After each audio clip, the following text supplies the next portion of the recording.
Good afternoon, everybody. Sorry about that. There was a little bit of a technical issue there. We're trying a new live stream kind of system that put a little bit of a delay there. Apologies on that. Hopefully everybody's joined now. Gives us a good chance to start from scratch.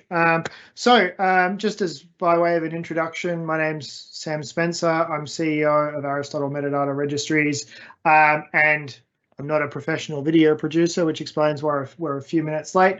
What I am, though, is a professional data management expert, and we're here to talk about building data assets to produce positive impact for our organizations. And then we're going to have a little look at Aristotle, the Aristotle Metadata Registry, as an example of how we can kind of build that traction within our organizations. So can everybody give me a thumbs up if we're live now? Is that working? Hopefully things are going well. I'm going to presume things are going well. What we're going to do is I'm just going to give you a brief overview of what we're going to talk about today. We're not going to go the full hour, but it's going to give us a chance for Q&A towards the end. What we're really going to be looking at here is what is the ONDC Foundational Four? What is a data asset register and why is it important for my organization? We're going to have a little bit of a talk through about what is a data catalog and how is it different to a data register. And then we're going to have a discussion about like how the Aristotle Metadata Registry can really support that kind of data management. So we're going to do a little bit of product talk at the end, but mostly it's around driving engagement in our organizations to really help people understand why data is important. What I wanted to kind of start with, though, is this idea of the Foundational Four. If anybody's kind of seen me present before, you know that I like to talk about things that other people have worked on because it gives a little bit of weight to understand why we're doing what we're doing. And earlier this year, the Office of the National Data Commissioner did some amazing work publishing a paper called the Foundational Four that really looks at high-level things that government organizations, public sector organizations can look at to improve data management practices in the public sector. One of the really good things about this is, and I know that we've got a couple of non-public sector people joining us today, is it's a really good overview of just general best practice management issues for data in today's economy and driving the interest in that. And the Foundational Four basically cover four main things. This idea of leadership. So who is organizing or who in the organization is driving the improvement of data management practices? Where does that rest within the organization? I think everybody who's joined our session today probably has a really big interest in good data practices, but it's really about making sure that people at all levels of the organization understand that value. It's the idea of setting strategy. So once we've got that adoption at the highest levels and going, this is now, an executive driver, we've got a chief data officer. How do we understand how in future we're going to get value out of our data? What are we doing to make sure that it's not just an activity we do today and then forget about next year? It's about governance. So looking at, how do we know that these terms are correct? And again, whether we're coming at it from a public or a private sector perspective, we often know about the idea of data governance councils in our organizations, even if they're informal. Who are the people who authorize and approve our terminologies that we use in our business glossaries across the organization? And then lastly, the last of the Foundational Four is the one that we're going to be spending the most time all of today on, and that's this idea of data asset discovery. Everybody here is probably managing some data assets. How do we record those and how do we make sure other people know what's available? And how do we safely, share that information around? How can we safely let others know what data is out there? Because one of the biggest topics that the Foundational Four is really trying to address is this idea of data linkage and data sharing. So how can I do that in a safe way to make sure that I'm not exposing myself or exposing the public or exposing sensitive information that shouldn't be getting out there? So that's really what the Foundational Four is looking at in a nutshell. And it's those four aspects basically drive good data practice. Can I find my data? Do I know that it's governed well? Do I know that I'm going to be using it as an asset in the future? And do I know who's the owner of this kind of entire process?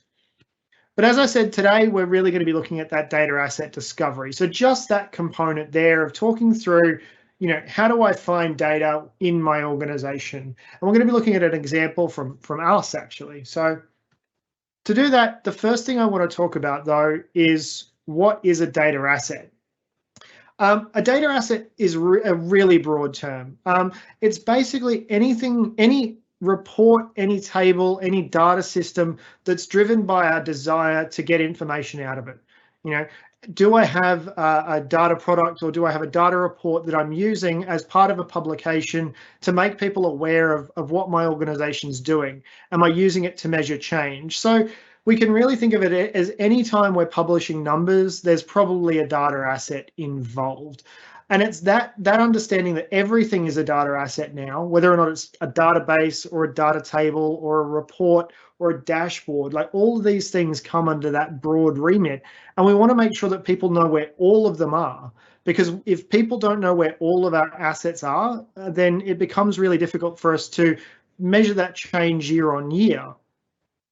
The example we've got here, by the way, is from an example we looked at in an earlier webinar that was looking at longitudinal understanding of Australians' pet ownership, both pre and throughout COVID. So they were producing a lot of statistics here that enabled us to understand how pet ownership had changed. If we don't know where our assets live year on year, it starts to become very, very difficult for us to measure that change. And that, again, is what's driving public policy. So the next thing I want to talk about is I guess, like, again, a large component of the Foundational Four is talking about how do we bring this information together to start generating knowledge from it, to start sharing data across our organizations.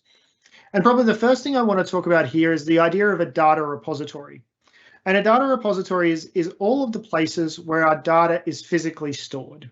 So these are, again, things that we're very, very familiar with. These are databases, these are reports, these are spreadsheets, they're websites, they're interactive web pages that we use to kind of extract information from, like Tableau. These are the things that we commonly call a data repository. It's where our data physically is stored and lives. When we go through this process of kind of doing this asset management, we don't want to move that. And we'll talk through that in a deeper example in a second. The second topic that the Foundational Four kind of looks at when it comes to this inventory management is the idea of understanding where our assets are and pulling them together. So it's not about physically moving the data assets from one place to another. It's just about documenting them. And the best way to think about this is to think about a data inventory not only as a noun, but also as a verb. Like, to inventory is to produce the list. It's not just the list itself. It's all about producing that list to understand. Go away. To understand. Oh, please disappear. There we go. To understand what data is available across the organization. So rather than moving all of our data from our reports, from our dashboards, from our spreadsheets, from our databases, we just produce a listing of that and say, these are the assets that I know about that are of interest to others in the organization.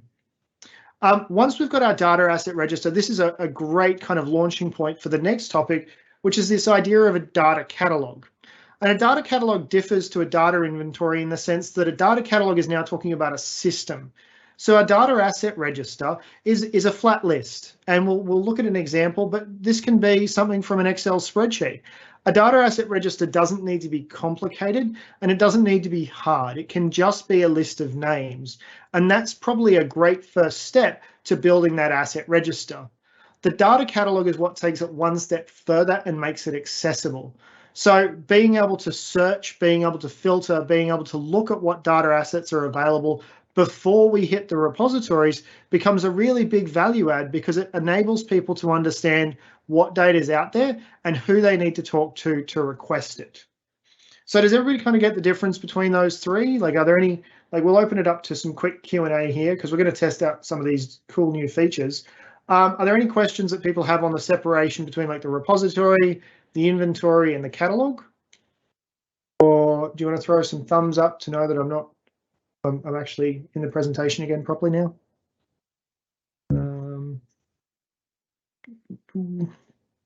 All right, no questions. Okay, awesome. Well, this is a really great, like, I'm really glad everybody's kind of coming along. We're seeing there's some Q&A in there about anonymous users. So yes, always invite other people along. That's more than happy. So with this understanding, we can see that we've got, we're not moving our data. When we do our inventory process, we're not moving anything. All we're talking about here is the ability to understand where it is, what it is, and how it's stored. So what we need to understand now is if I'm going to do an inventory, what can I do? And this is a really straightforward thing. Oh, sorry, back to front. Sorry, different slide. To give an example about why building a data inventory is important before we start producing one, I wanted to step through an example. And this is an example that we actually did internally. I'm going to tell you about the data that we hold. And I want people to tell me again, like find that thumbs up button and tell me if you've had a similar interaction at your organization. So we have data in a number of systems at Aristotle. We have a customer relationship management tool called Airtable that we use to track interactions with clients, both like as we go through the contract process and afterwards, to make sure that we're keeping up with our support. We want to understand who we're talking with our clients to make sure we're talking to the right people. We want to understand when certain events are happening so we can track those interactions to make sure we're meeting our milestones. And we want to know that we're using the same data and not recollecting the same data in the same ways from our clients. So we've got a really nice system there. Secondly, we've got a system that you're probably all familiar with if you've signed up today, and that's called MailChimp. So we use MailChimp as a direct client system, mail system. So when we send out our announcements and our newsletters to let you know about webinars like this, we have a listing of people in there. So we know who we can contact, who's signed up to the newsletter, who's interested in knowing about new events. And there's a little bit of an overlap between these two systems, but they're designed to do two very separate things. Thirdly, we have a payroll system. We have a HR system, much like any organization, government or non-government. We have a payroll system called Xero that tracks our invoicing. So again, lots of client information, but also staff information around payroll and HR. How much leave do people have? What contact information do we have about our clients and our staff? And then lastly, we have a whole bunch of bespoke data products. Even we need to use Excel to track certain things, especially early in that research kind of process when we're trying to figure out what we need to do to report on our own processes and procedures. So we've got these 4 disparate systems. Does anybody think that I could just pull these together into one system and make everything really easy? Like, is that like, would that work? Would pulling these 4 systems together, thumbs up or thumbs down for a yes or a no, would we be able to pull these together into one platform? We've got 4 separate tools, one for mail, one for finance, one for research, and then one for client interactions. Is there a single platform we could pull all of these into so we only have one place to look? Like, is that a thing that people think we could do?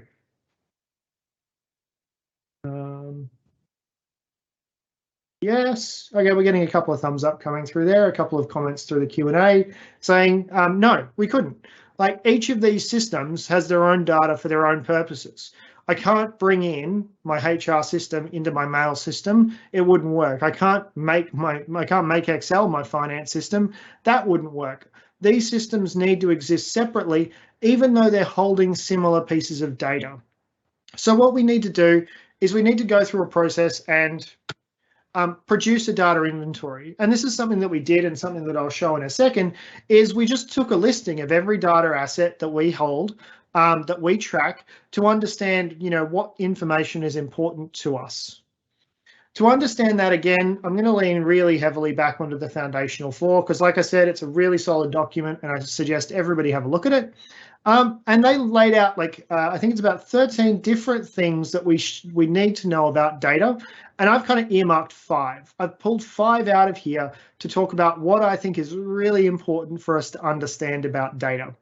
So the first one that we've highlighted there is the name. Like, knowing what our data assets are called is a really big thing, because we often talk about, table, X73. Have you been able to access that?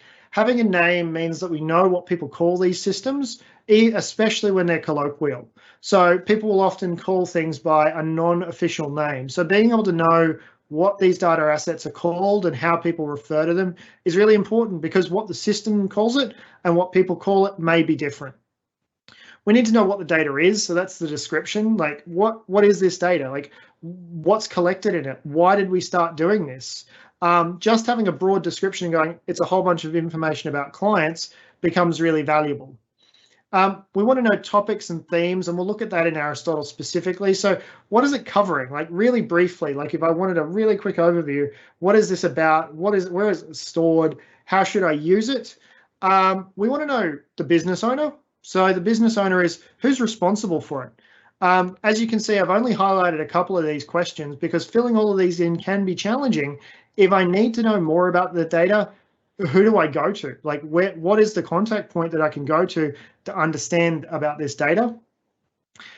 We've got the idea of a data dictionary, and anybody who's used Aristotle will be quite familiar with that term. This is an idea of like what variables are in the data. You know, this is a spreadsheet with 7 columns.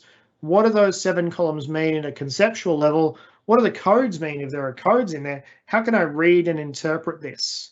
And then lastly, this protective marking, which is really specific to, well, everybody. Like I think the terming here is really good for the private sector, for the public sector, but even knowing, you know, who's allowed to access data becomes really important, because I might be able to see a listing of data, and I'm going to show you a listing of data in a second, but knowing who's able to access the actual data itself becomes a really big differentiator between the inventory and the data product itself. So what does this look like in practice? It looks like this. So I'm so confident in the idea of data registers and data assets and things like Aristotle that I produced one for us because we should have one, and also because it kind of demonstrates the difference. So as you can see, we've got like 9, I think there's 10, one's hidden at the bottom, different active data sources that we use internally to track our own processes. So we can see we've got like our first one that we've documented there is our customer interactions. You know, we want to track our interactions with people who are using our product, much like the government sector wants to track interactions with people who are using government services. You know, who are using my services? How do I refer to them? How do I contact them? How do I reach out to them? They're those kind of questions. I've got a couple of themes around them that talk about where the data comes from and what it's about. So it's about clients versus prospects versus staff. What's the difference between those? Like, how do we term, like, you know, what is the difference internally when somebody's looking at our data between a prospect and a client? Who's the owner of this data? Who can I talk to about, you know, who should be able to access this data? And then lastly, what's sensitive about this information?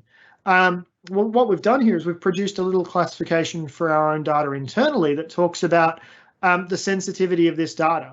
There's a bit of a sense that like all of this data is sensitive. Like I couldn't show you the data, but I can show you the information about the data.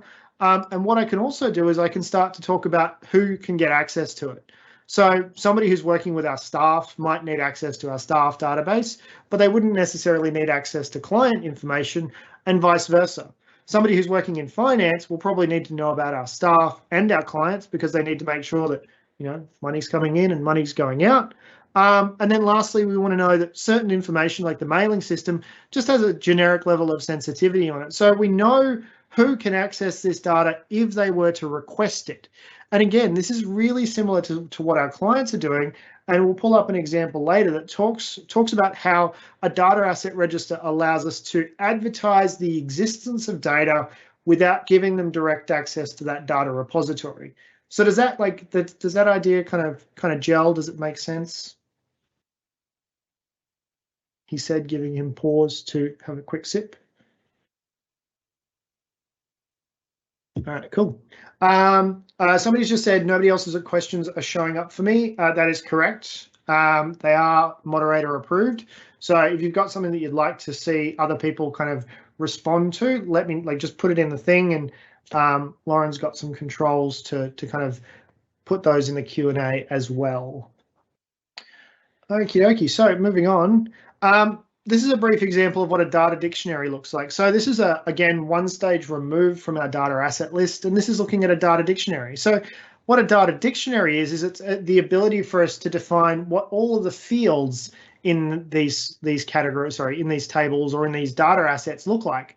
And the difference there is the difference between the whole table and an individual column that might be reused across the organization. So again, I've pulled an example here together to kind of show how there's a difference in sensitivity in what this means when it comes to talking about our data. As you can see, again, we actively track what systems we have that store email addresses, that store dates around particular, important contract information, full names, and specifically who's in charge of contracting when we go and talk to them.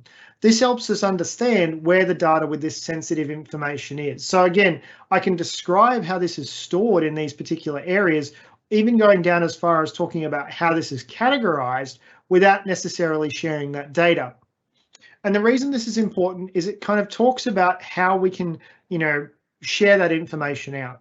So the reason why we want to start talking about data asset registers, and the reason why the Foundational Four was produced, was because people want to understand about how they can improve the discoverability of their data. If I gave you my spreadsheet, which I kind of did in the screenshot, you can look at it and you can see what's available. If I was required to share this with a government agency and they said, I need to understand who you're working with, they can quickly see what data is available and what can be requested. Likewise, if we flip the scenario, when data agencies and data departments are looking at sharing information out, the data asset register becomes an important tool for helping people understand what's there. Can you tell me about one of these assets so that I can understand it better? Is a really good conversation around that data discovery. It also improves that data accuracy. So when we looked at that data dictionary example, there's a very clear understanding about what a client is versus what a prospect is versus what a partner is. We document this and people can understand how to accurately use that information without having to guess it. It also reduces the time that they need to take to do that because they don't need to go back and forth to the data custodian. They can go directly to a system or directly to an asset register and see what's available. It improves that knowledge transfer. Again, not only because people can do that asynchronous kind of lookup of what's available in the data asset register, but it also tells people who to go to get more information. So because I've got my system, I can look at it and I can understand what's available. So I don't need to go directly to people anymore. I've got that access point, I've got that contact point that I can talk to. But it smooths that process and makes it faster for organizations to upskill people on new data assets and make them aware of what's available. And then lastly, and kind of paradoxically, it actually improves the security of data. By knowing what's out there, you know what you need to secure. You know what information needs to be locked down. You know who can and can't get access to information. It's no longer, going off to our contact point and asking, can I share this spreadsheet? Which columns can I share from this spreadsheet?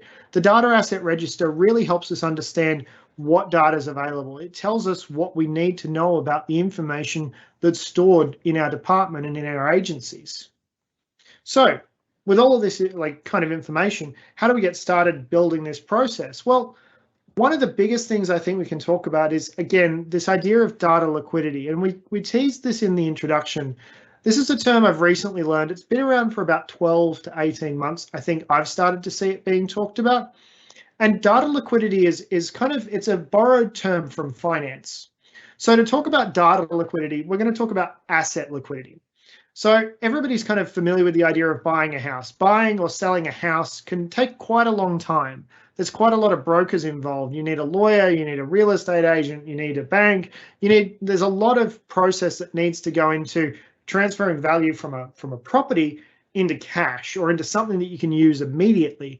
It's a big, long process to kind of, generate that value out of the asset.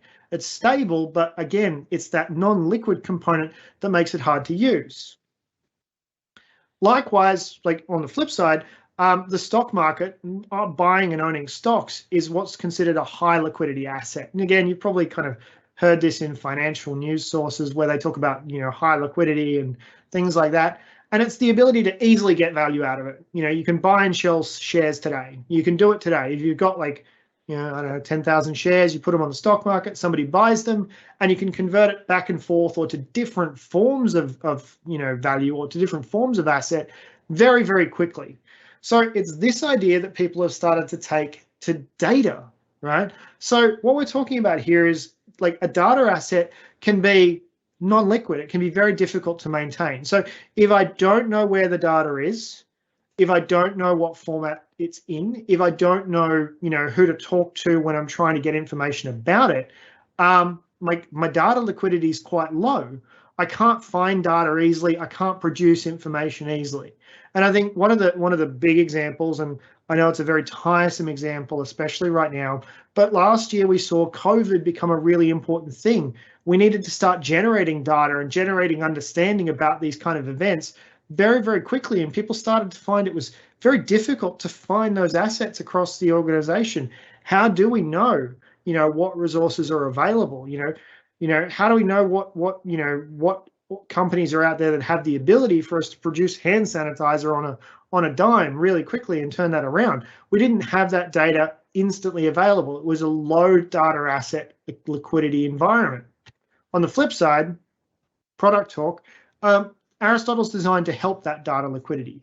We make it much, much easier for people to find and share that information because we pull this, like these data registers, into an interactive system that helps people find that information beyond just what's in a spreadsheet.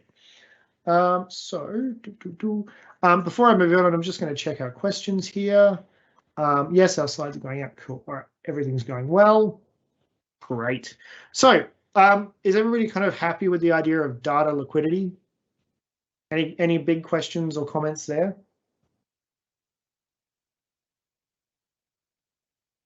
Presenting's thirsty work. Okay, so in that case, we'll continue to move on. Again, feel free to jump in or ask questions. I'm kind of monitoring them as we go. So the idea of data liquidity is this really big factor of being able to find this information really quickly. Like, can I generate value out of it? Hey, Sam. Yep. Just quickly, there is a question that I've published. Yep. I'm not sure if you're able to see that. Is it worth having a data? We'll talk about this in a second. So we'll show some examples of that actually. So we're going to jump to the tool in a second. We'll jump to this tool in a second, Kumar.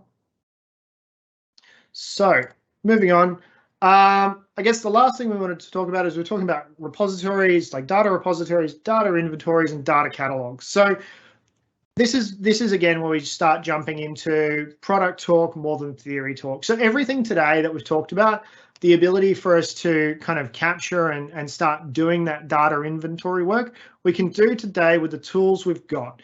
One thing that we're actually going to do is we're going to send everybody a template, like an Excel template that will allow you to start doing that data asset management right now, because it's important.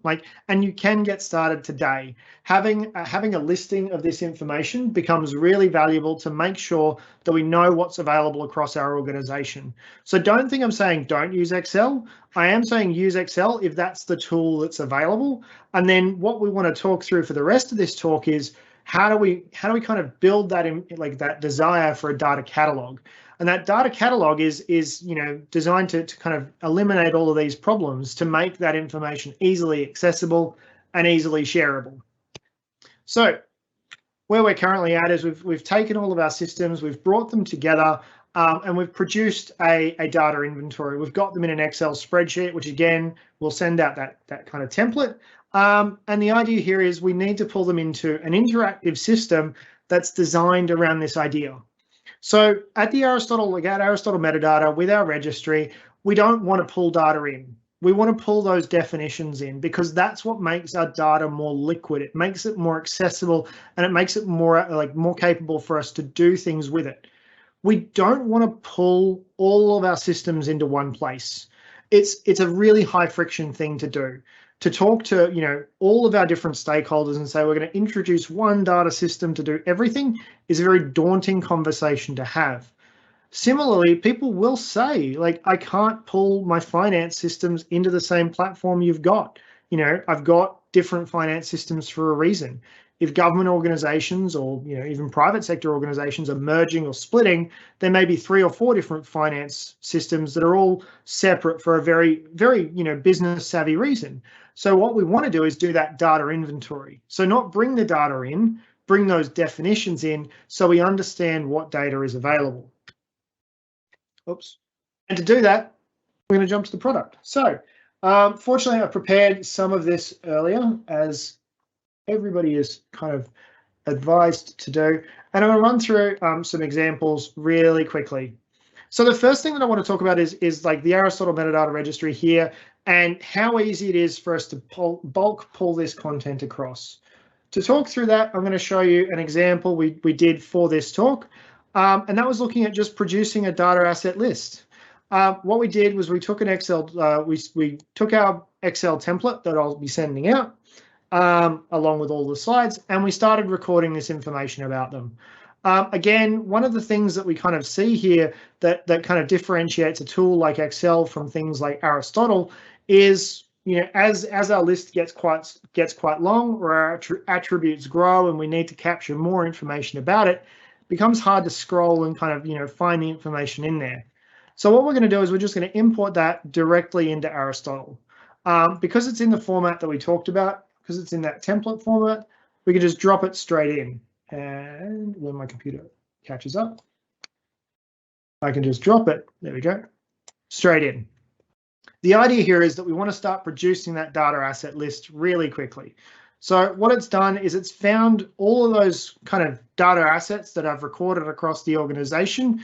It's identified them and it's given me the ability to save them. Because I've already done this, I'm not going to do it again. But what I am going to do is I'm going to show you what that looks like. And what that looks like is it looks like this. So I'm going to browse to my set of to my collection of information. So instantly I can start to find and search through this information. So if I was interested in client data, I can search through the registry and start pulling that up. So as you can see, we're starting to see information come through the registry that tells me what's available, what's out there, so I can understand what data exists across the organization.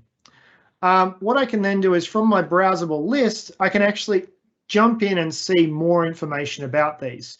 So I jump into my, what's the one that I updated? I think I updated this one.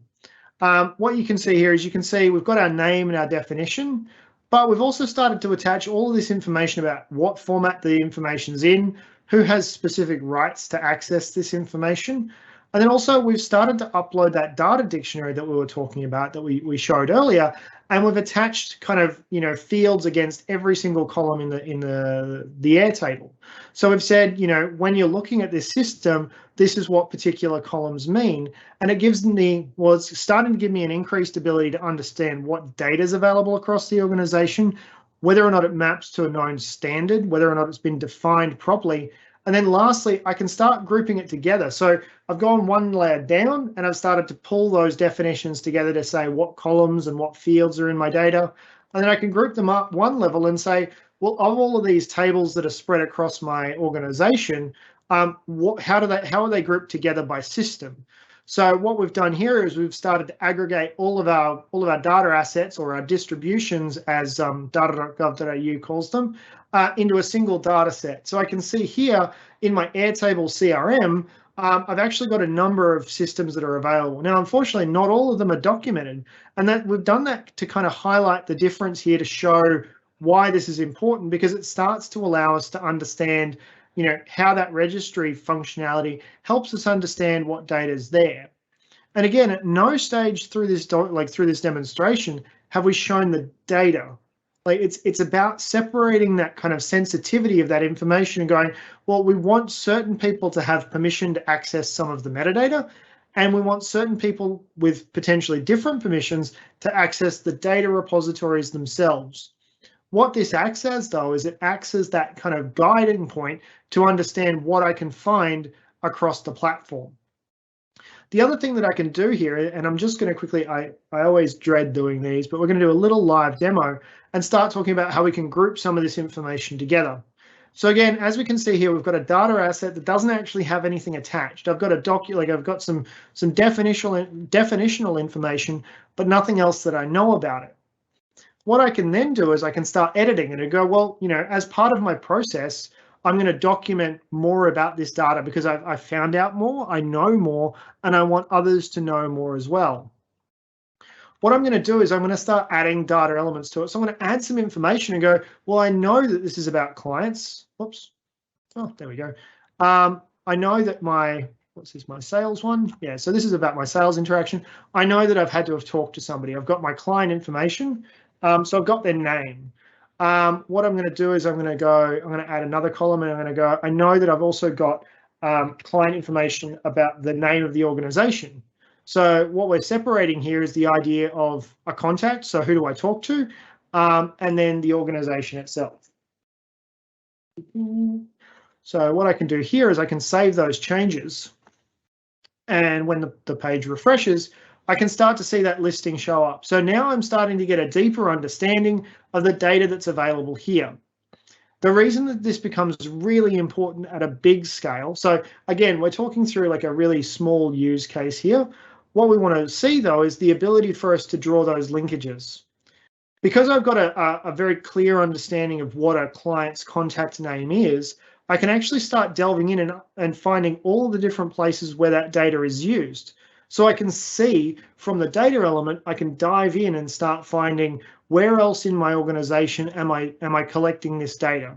So I can jump in, I can jump back to my customer interactions where the rest of my data is stored, and I can go, aha, now I know what this is. Unfortunately, we haven't filled in everything here, but what we could start documenting as well is the contact points for this information. So if I go back to my Airtable, I can go edit it. I'm just going to quickly, I like doing a little bit of editing just to kind of show this off. What I can do here is I'm going to do one last thing, and I'm going to go, we're going to add a contact point to go, who is the person to talk to about this? So I go to my contact point and I go, for further information or access, contact marketing, or actually contact below at aristotlemetadata.com. If you need access, this is how you kind of go through that process. The idea here that we're talking about is that it's not hard. Like, this isn't a difficult process, and it's something that we can start to do immediately, is be able to pull this information together so that users across our organizations know what's available and can start recording that information in a well-governed way. So what we've got is we've gone from our data inventory. We've started looking at kind of some of that functionality that we need around a data catalog. It's getting towards the end of the day, data catalog, and then we need to be able to kind of show how people can search and discover that information. What I'm going to do lastly is, because we're slowly running out of time, is I'm just going to run through a couple of recommendations around what we need to look for when it comes to a data catalog once we've done that data inventory process. So firstly, we need that search and discovery. So can we help people kind of do that self-service, search through this information in a permissions-based way to get secure access to the data? And that requires us to have that full text kind of comparison that you saw when we were doing that search. My goodness, I need to turn that off. And then being able to get proactive notifications about data that's changed. Secondly, we need that data lineage and data linkage component. So we need to be able to separate the data from the data catalog. So can we start recording details about the data in a way that's structured, that's searchable, that allows people to access it? Again, what we want to see here is descriptional content. It's one thing to know that a table exists and it's got some columns in. It's an entirely different thing to know what those columns mean and to know who should have access to it. And these are the things that aren't held in our traditional database platforms. And then lastly, we want to see that collaboration. The example that I've put together here is just around me kind of documenting some kind of content. But actually, there's a bunch of us in Aristotle that all do this work together. We've done this with our clients, we've done this for ourselves, and we've done this for some use case examples that we've published online previously. A data catalog to work needs to bring on people from our business areas, our technical areas, and our executive areas to all interact with the system, because it starts to give us that ability to kind of see everything in one place. All of our people across our organizations need to have that ability to understand what data is available. Lastly, we're just going to talk through a couple of reasons why this is important. And these are based on some case studies that we've done with our users. And we're also going through an activity-based costing model with a consultancy firm at the moment to help understand the real value of this. So like we've got some kind of qualitative kind of feedback from our clients saying what they've noticed, but what we want to do is produce some really rigid numbers around this. But the things we're hearing are that time saving per week. As you can see, pulling together a data asset inventory and then bringing that into a data catalog reduces the friction around people trying to know what's available. Can I see the data assets that are here in my organization? Being able to improve that productivity, again, becomes really important. A lot of the areas that we've talked to have had this challenge where data requests are coming into some area who then need to talk to other areas. There's a lot of email back and forth about, who can access this data, where is the data, what is it, what do these particular columns mean? And what we've started to see is what was, 5, 6, 10, 15 emails going back and forth can be one query through Aristotle to look at those data dictionaries to understand what's there. And then lastly, it's that reduction in the cost of compliance. So a lot of government organizations are now having this kind of responsibility to start sharing this data, this responsibility to make people aware of the data registers that are there. What we're doing is we're seeing a reduction in the time to produce those data inventories and keep them up to date. Because again, something that I think was touched on really well in the Foundational Four was that this isn't just a behavior that's done once. This is a constant behavior that we're doing across the organization. And tools like Aristotle, data catalogs are designed to make sure that people are able to do this effectively as part of their work and reduce their burden at the same time. These are like a number of users that we're kind of working with at the moment. These are all people who have been using the Aristotle Metadata Registry really effectively to improve that organizational value. And one of the examples that we've kind of pulled out here is Services Australia, who we've worked with for quite a number of years now, continually upskilling people and continuing to broaden it out. So whilst it's a small kind of example that we use today, we've seen very, very similar stories about HR systems, about being able to document all of the data sources across the organization and improve that data sharing capability and improve that understanding of information and understanding of data and metadata across the entire organization. What I'm going to do there is I think we're done for today. And that's it. So we're done for today. What I really wanted to sum up though with is just a couple of action items on our side. Firstly, I want to thank everybody for registering and attending. This is probably the biggest turnout we've had so far. And it's really important because it shows a growing interest in this. What we're going to do after this is we're going to be sharing a little bit of our document, or we share a lot of our documentation, but we'll make sure that we share directly with all of the users who've registered the slides from this. We've also recorded this presentation, and we're going to share that data template as well so that people can start doing this now. Like, this is an activity we're required to do, and this is an activity we can do now in preparation for our data catalog in future. So if you're already using the Aristotle Metadata Registry, and I think about 15 people have registered today, this is something you can just do. You can just start documenting it and you can bring it into your registry immediately. What I'm going to do is I'm going to leave it there and I say thank you everyone for attending, and say, if there's any last minute questions through our Q&A, I'm going to do a browse through that shortly. And if there's any feedback, please let us know. Either via our hello inbox or via community.aristotlemetadata.com, which is again where we share a lot of this information as well. I'm going to browse through our Q&A now. So we're recording it, we've published it. What I'm going to do here is there's a couple of questions that have come through. So there's one I think earlier from Kumar talking about the ability to catalog that. I think we covered that pretty well, looking at that example in Aristotle around how we kind of can share that information through the platform to make sure that all of our fields in Excel come along. And the other question that has come through is from Chifundo, talking about how a data asset kind of register fits with a data catalog. And again, that question is really talking about, like, if we've already got a data catalog, the inventory is the process that we use to fill it in. So if we've got a data catalog, we do an inventory and we populate our catalog with information we can search for. And that again is an ongoing process. We don't inventory once we do that continual stock take. We have a stock take and understand what data has changed across our organization, and hopefully systems like Aristotle are designed to make it so that we're keeping that up to date consistently as we go along. Could I do an extract for a national collection if needed? I'm going to take that one on notice. C, if you just drop your email into a private Q&A, Lauren or myself will follow up, or we'll get one of the team to follow up with you later, and we can talk through exactly what a national collection needs to be for you. Are there any other questions that people have got? Is there an ERD diagram for a standard data catalog? I think there is, Ron. So somebody's asked, is there a standard data model for data cataloging? Yes. And again, going to lean back on our Foundational Four, who've done a lot of the homework for us. What a really solid data model is DCAT.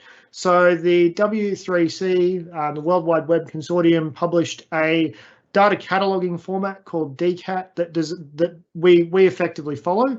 So we follow the data model from DCAT, or the data cataloging standard, pretty much to the letter, to make sure that, again, we've got that compatibility with other products that are available. But the idea is, yes, there are international standards around data cataloging, and a good data catalog system like Aristotle will help you conform to those standards in a user-friendly way, so that others can kind of interact with the system, document their information well, and share it with the rest of their organization. I think what we'll do is, we've got one or two more questions. We've got typing. We've got a big thank you, which is great. And we've got a great talk, which is also fantastic. What I'll do is I'll let everyone know we're at the last stage. So again, if you've been to one of these webinars, you know that I like to hang around and answer every question. Not as great as Dan Andrews, but doing the same kind of thing. But what we'll do is we'll cut it at 5 minutes to 5. So we've got 2 more minutes. If there's any other questions that people have, fire away. I'm here for to answer any other questions you've got about us or the product. If you haven't asked your question, or you want to get more information, we will be following up with everybody throughout this week and early next week. So we'll be following up with the templates. We'll be following up with our presentation slides as well.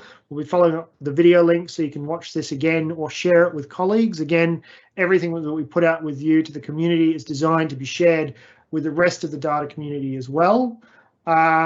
So with that, all right, we've got a lot of thanks. All right, we'll go one last question here. All right, I think people are starting to drop off. It's 5 to 5. Hey, Sam. Yep. There's one, I've just published a new question. Published question. How does your data catalog fit in with data analytics? Oh, okay. Somebody's asked a question, how does our data catalog fit in with data analytics? And I guess the really easy answer is, data analytics is really around being able to take that data that's in our repositories.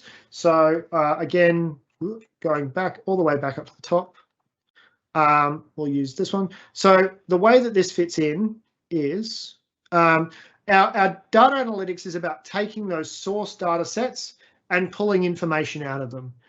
Going to the original source and being able to do interesting things with them. The way that a data catalog fits in with data analytics is, the data catalog is what tells you where that source data is. So if you're trying to produce a new dashboard or a new report, and you say, I really want to know all of the information that we have about, using a client example, welfare recipients. So, what information is there out there in the organization that I can look at about people who are receiving welfare services? That's the first step to being able to do that analytical process, is if you don't know where the data is, it shortcuts that. So the idea is, a data catalog is designed to reduce the time to produce new analytical products. Yeah, that's the answer there. So hopefully that's good. We got a thumbs up back from that one. All right, I'll give it one last minute. If there are any other questions, now's your time. Start typing, because we can see when you're typing. Nope. All right, going once. Hey, Sam, did you cover all the published questions? I think I have, but I'll do one last check right now. So just a quick one. So we've got about 9 questions coming through. Oh, Sam, can you please elaborate on how the data quality point on the final slide?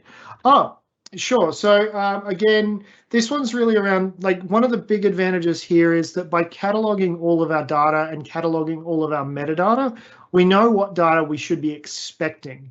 So for example, when we looked at our data dictionary, and I'm just going to quickly slide back again.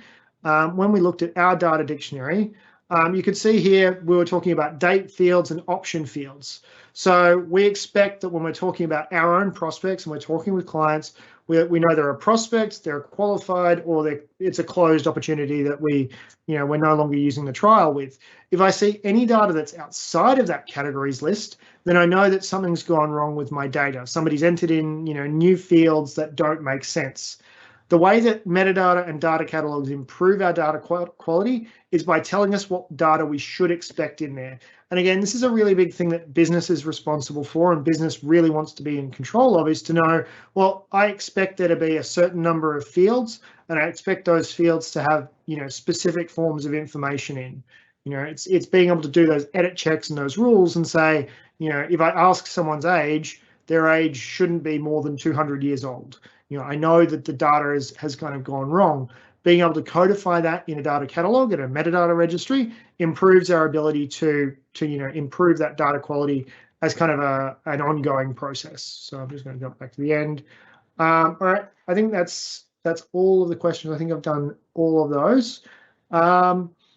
Yeah, in that case, what we're going to do is I think we're going to close it there. The last thing I'm going to say is, if you haven't already, if you're interested in learning more, go to aristotlemetadata.com, sign up for a trial registry. We can step you through that process. So once you've started doing that data inventory using our template, we can give you a system where you can upload that in and really start driving that interest, because it'll give people the capability and the control to start documenting that all themselves.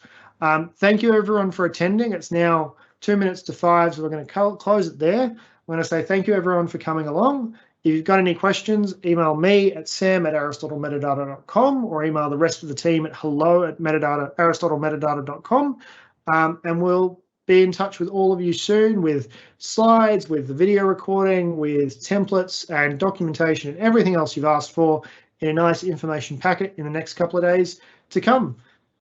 Thank you very much for watching, and we'll see you at the next one.